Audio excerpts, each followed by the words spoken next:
Working on my new worm bait here. Trying to figure out what my next bait's going to be for the next video. And somebody gave me an idea to make a skiing fish. Okay, so essentially what we have here is, looks like the body of a lipless crankbait here, which is actually quite easy, so that's a good start. We want this thinned out area right here for the skis.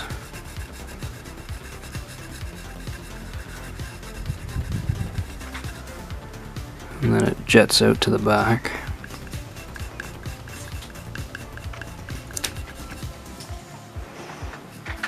And then the nose comes up and just works itself right to the back as well. I think that's more of what I want it to look like there. I want the eye socket to be right about there. And I know it looks like a lipless crankbait, but I want to make sure with the skis and all the extra components on here that the drag isn't hindering the movement of the bait. So let's put a lip in there, right about here.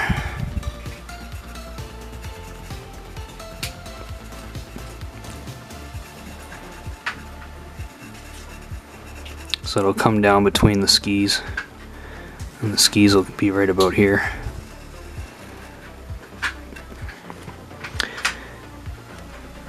And of course wearing a hat, because why not? Fish wear hats, right? Put a little mitt on them.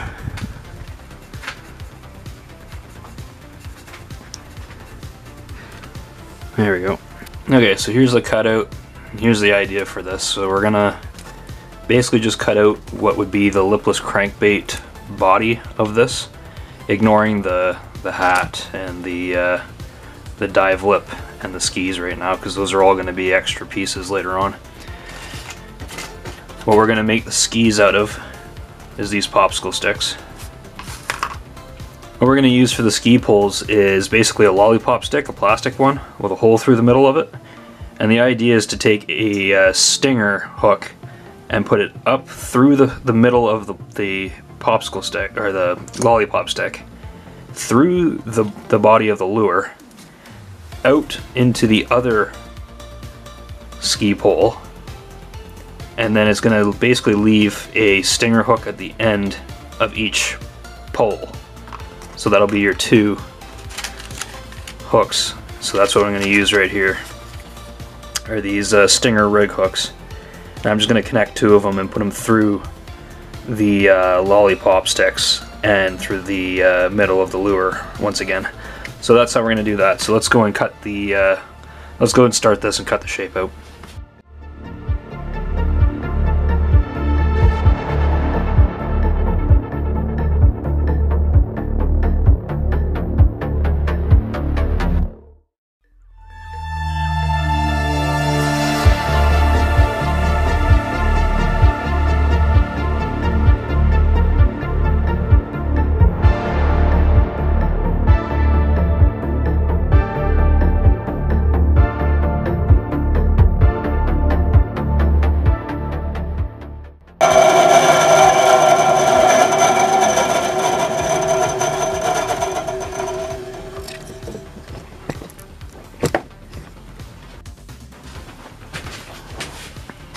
Okay, so now we've got the shape here. It's not going to work on the taper because that is way too wide for what I want. I'm going to keep a lot of beef up here, but for the most part I'm going to taper this guy right to the, probably about, oh, I don't know, maybe fingernail, now that I'm looking at that, maybe fingernail thick at the back. I think that looks good actually. I think that's what I'm going to do. So we'll, let's cut out the lip slot first and then we'll get to that. I want to get that lip slot perfect first, because that's going to be a little interesting. The lip slot is basically going to have to hang down below the ski poles and the skis themselves, and it's just going to be a very interesting shape. I'm thinking almost like an upside down T, or basically an upside down mushroom type shape, because I still want it to be able to do this. So let's see how that goes. So I think the idea for the lip slot is going to be, it's this wide.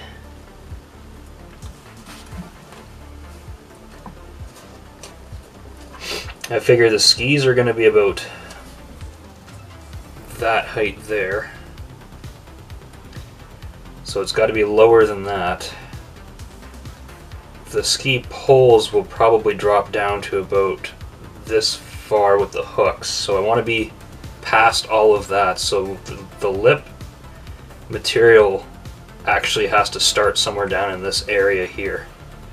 Now I just got to find the right shape to make that. Okay, after messing around with it for a little bit, that's the shape that I've come up with. So I think that would actually look pretty decent. So next we want to draw the tapers.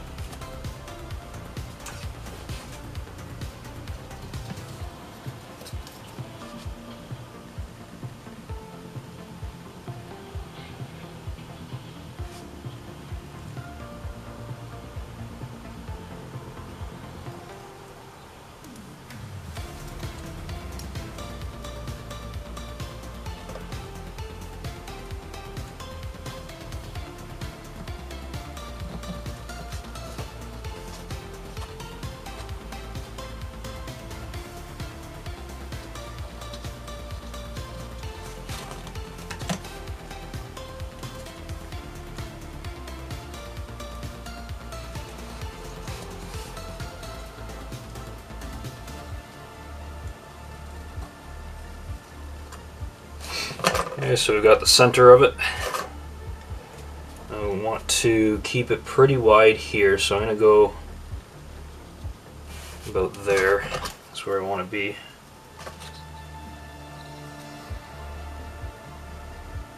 It's about 1 centimeter off. So let's go to 1 centimeter.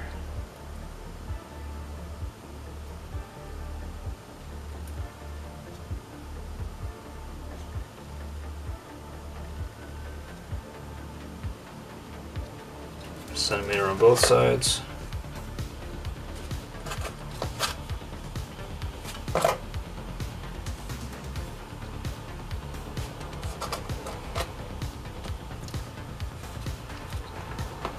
We want that to come to a point right about 2.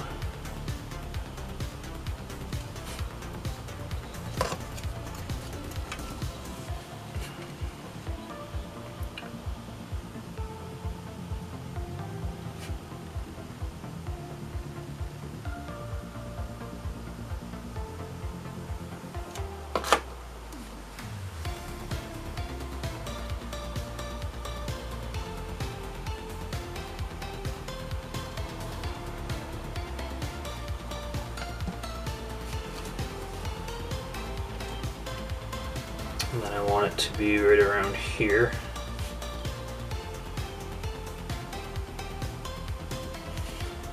And then we're going to cut back, let's say 1/2 centimeter each.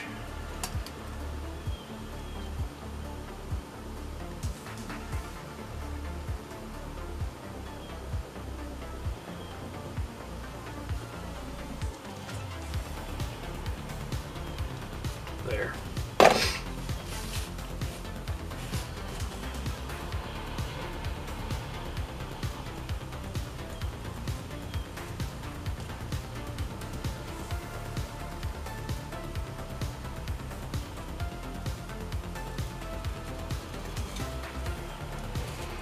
Yeah, that's a pretty good looking size actually. I like that taper.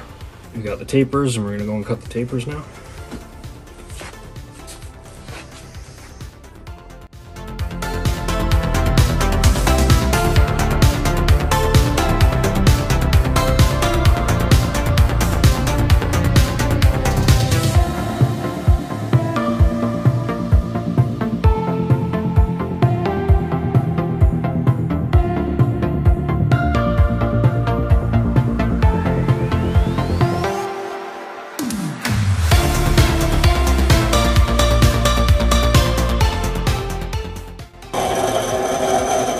Now that we've got this guy blocked out, let's get the champ fears put on.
And then we want him pretty flat right here still. So I'm going to leave that and just taper this back part.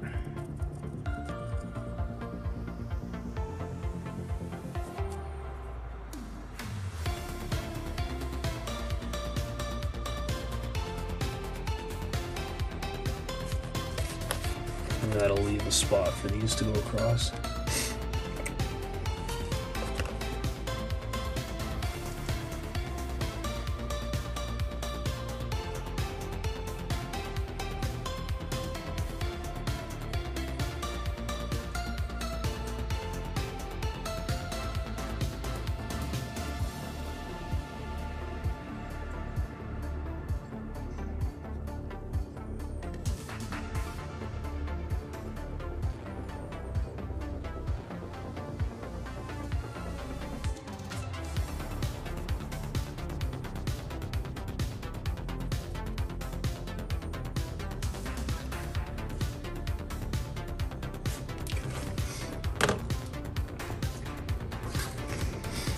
So I'm going to get the carbon nut.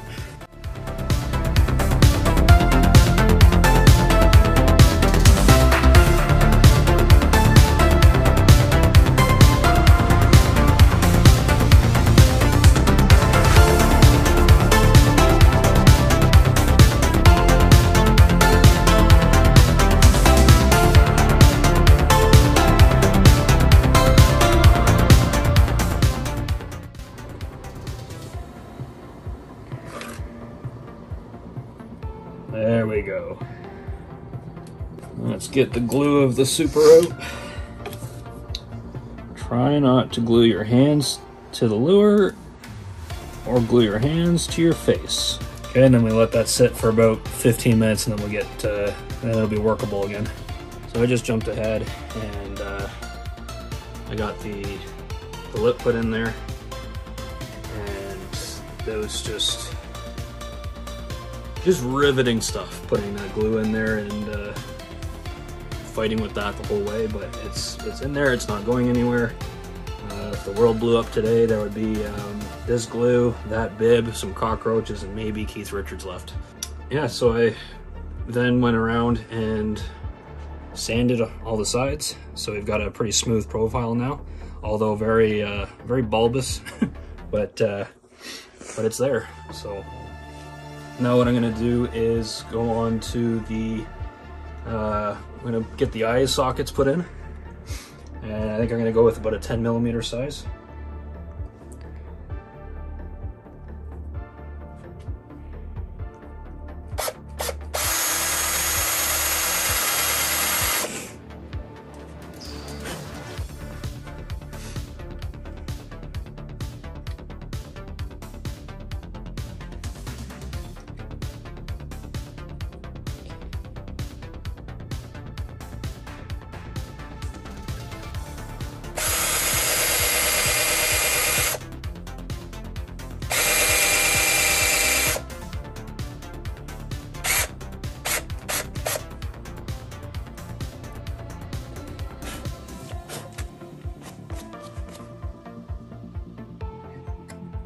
So now we got the 2 eyeballs. Now we got to figure out where the weight has to go in this. And very typically, it would be a no-brainer. It'd be right there. Weight would just go right there. Probably where it's gonna go. I just want to make sure that that's not going to be a mistake, because we have to also think about, he drops in the water, he's gonna want to go either this direction or this direction. That doesn't weigh that much, so it's not going to tempt the flip over enough. And sometimes he'll fall in the water this way. In fact, what he'll probably do is fall in the water this way, and if the line ties here, he'll just do this and then finally turn into a position, but you won't get the action that you want without the lead being there. So if I add this to it,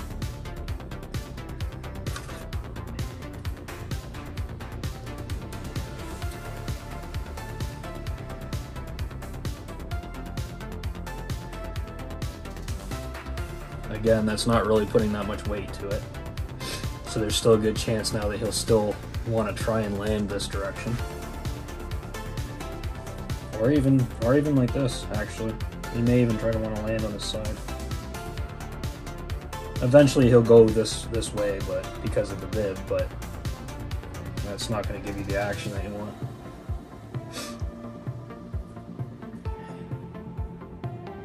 Hooks don't weigh that much this time. That's another thing that's against us on this. I do have these beads that are going to go on the end of this. They do weigh a little bit, so that'll help flip it this way. So I think that's what we'll do, is I think we will go here, but we're just going to go shallow. And because typically your bib's only about that deep. This is very big because of all the stuff that's going to be underneath the lure. This needs to come underneath even all of that stuff. So what I'm trying to say is that you don't want to put too much weight on this piece because of how high it stands, because the water level is going to still want to try to be up here. And all of this stuff here isn't going to weigh enough by itself to keep it this way, rather than have it land this way. So you don't want to put too much weight in here too high, because then you're actually helping it flip this way and not stay this way. So we're going to go really shallow and try and get some lead holes across here, and hopefully that'll turn them this way. And then what I'll have to do is put some beads on the ends of these to also help the weight turn it back this way as well. So let's try that. So I need a pretty good size bit for this. Okay, so I've got those all drilled out now, and as you can see, they're not very deep, but they're going to cover most of the area of the bottom of the body here. So it should definitely get it to sit and sit this way, which is also going to help in getting it to not land like this. I'm not going to go any bigger with that. I will step these two out though, and that little chip that happened over here won't matter because it'll be a hole. So these two, I'm going to try and make them big enough so that they actually are together. It's not pretty, but it'll work. So I'm just going to get some lead put in there, and then seal that up with baking soda or super glue and baking soda, and then we'll seal this guy up.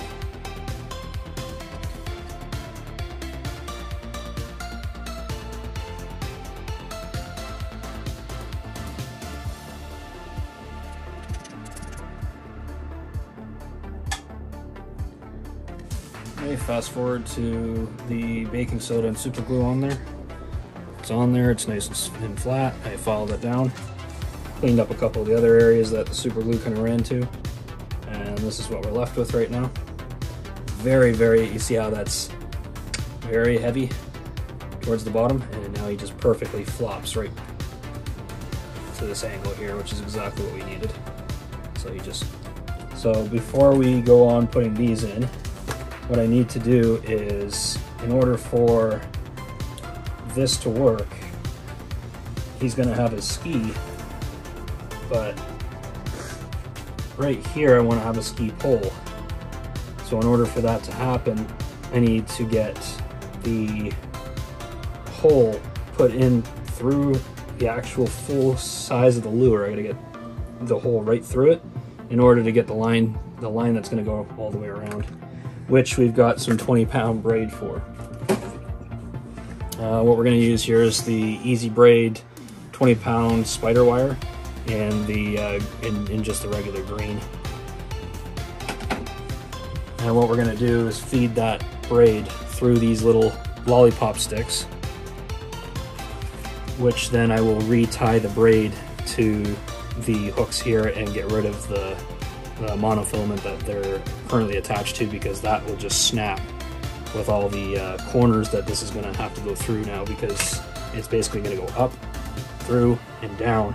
And that corner and this corner here is going to create a lot of stress on the monofilament, which would snap it as soon as you got a fish on. So we're going to put braid through there. The braid will actually kind of cut back and actually kind of fight back on those corners, and it'll just stay a little bit longer. And the nice thing about it is once it does snap, both of them fall out. Hopefully the lollipop sticks are fairly easy to find.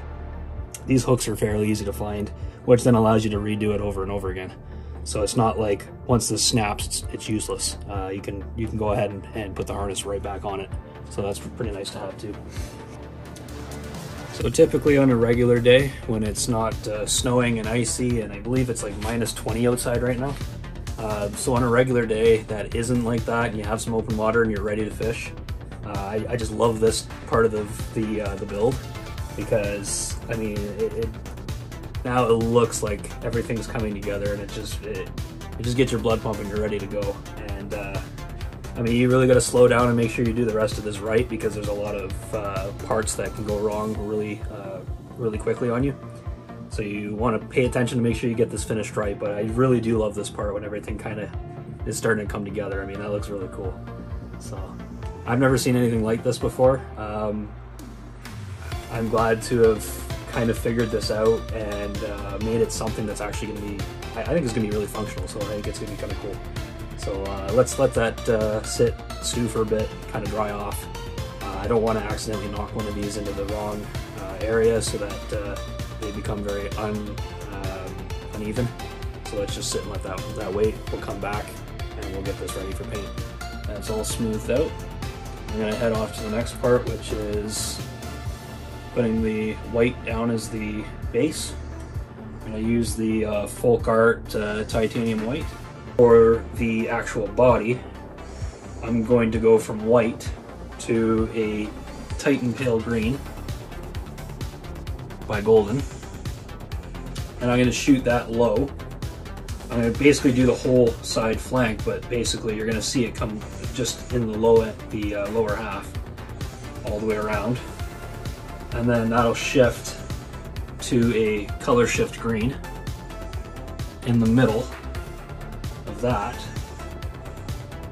and then go to this black flash, which has a bit of like a black to brown and maybe a tiny sheen of green in it, and I'll have that finish it off at the top. Bleed that down with a little bit of some stripes, some bass stripes as well. Either stripes or a lateral line. I'm not really sure where to go with that, or whether I want it to look more like a smallmouth or a largemouth. I'm not really sure yet. But either way, I'm going to use that black flash to give it a little bit more detail onto the brighter colors. And then at the top, I'm going to go with a carbon black and just kind of black out this and the eyes, so that the eyes can pop a little bit more. And the black here, and then what I'll do is I'll actually get the black on the bottom as well here. I haven't figured out whether I want to go black or whether I want to go with this Titan Green Pale and a little bit of white and leave a little bit of the white at the bottom. Not really sure which way I'm going to go with that yet, but we'll see. The third aspect to this is that, well, he's skiing, so he's cold. So what I'm going to do is similar to what I did with the frozen lure, the frozen icicle lure, is I'm going to go with this iridescence purple, or iridescence pearl, not purple. Purple would look weird. If he's got iridescence purple on him, I'm pretty sure he's got some hypothermia. Not a good idea for a fish. But yeah, I'm going to go with the iridescence pearl and just kind of lightly shoot the top of him and make it look like he's kind of got a little bit of frostbite. And we'll see where that kind of goes. Hopefully that'll turn into a really good palette. So let's get on to that. Okay, so with weird shapes comes weird painting jobs. Basically what I ended up having to do here is put a dressing all along the bottom of it so that the skis don't get touched with any of the colors that are going on the body, and the bottom of the lure is not going to get touched until the very end with the hand brush. So the whole bottom just needed to be dressed and cut off from the top so that I was able to manipulate and paint one half and then take all the dressing off and then paint the other half. So that's what I've kind of come up with.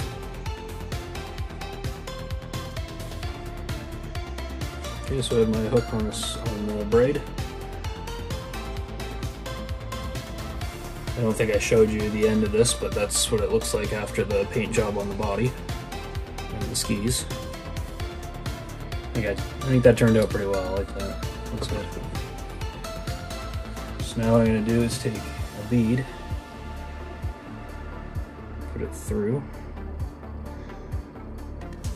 And if anybody just watched me put that knot in there, I know there's so many different better knots that you could do, like a polymer knot or something like that. I just wanted to do a quick overhand knot and do lots of them to kind of gum up the bottom of this bead so that it isn't sliding down the shaft of the shaft of the hook. So you notice how it kind of just sits nicely there. So I just kind of wanted something a little bit thicker, a thicker knot that would do that. So now the fun part. Gotta try and get these guys through here.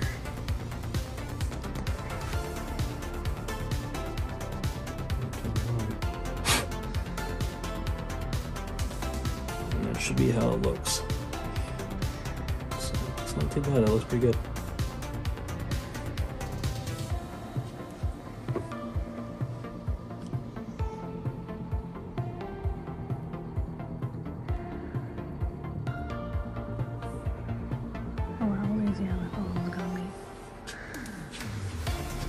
Oh, how did you miss that? I should have done a thread fin shad. Oh, kill me. Kill me. Should have done that. That's basically what he's going to look like over here. That's awesome. Backwards, so this first.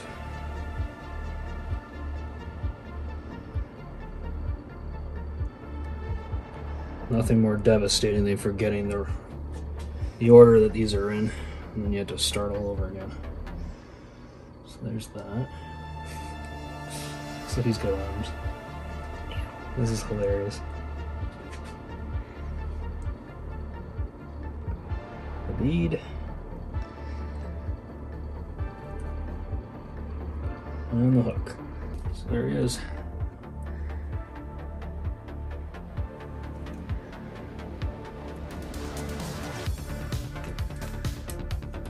A little added effect of some noise too, so that's kind of cool.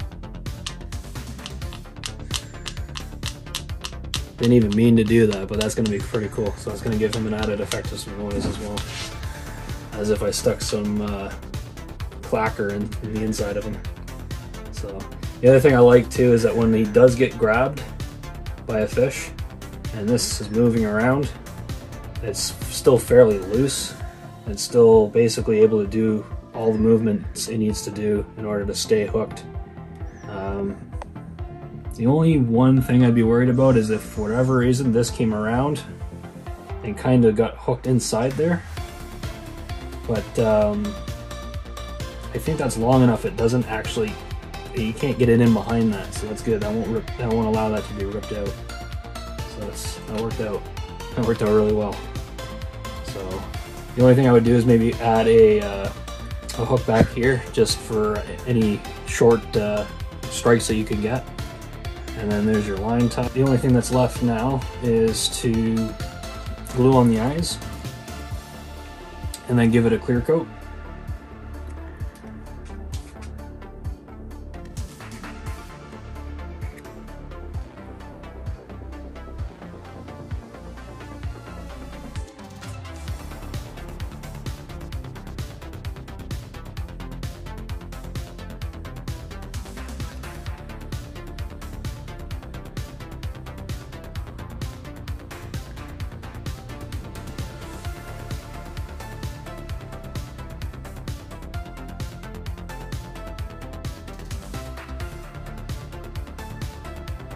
Okay, so we got the finished lure now. He's all clear coated and ready to go. And the harness has been put back on him. And that's the final product. Now let's go and see how he works. So I had a chance for my neighbors to think I'm absolutely getting out of my tree.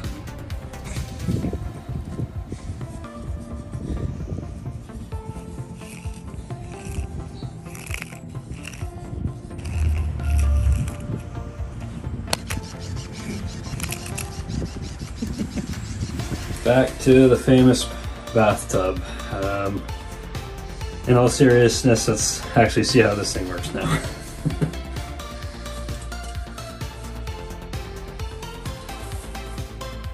That's actually got a really nice sit to it. Look at that. Well, it's just perfect. I love it.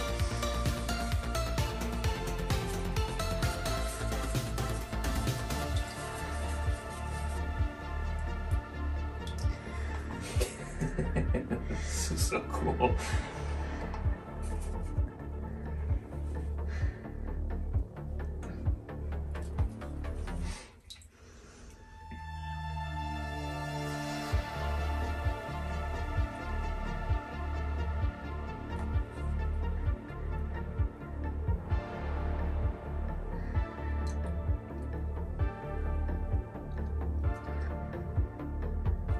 That's perfect. That's awesome.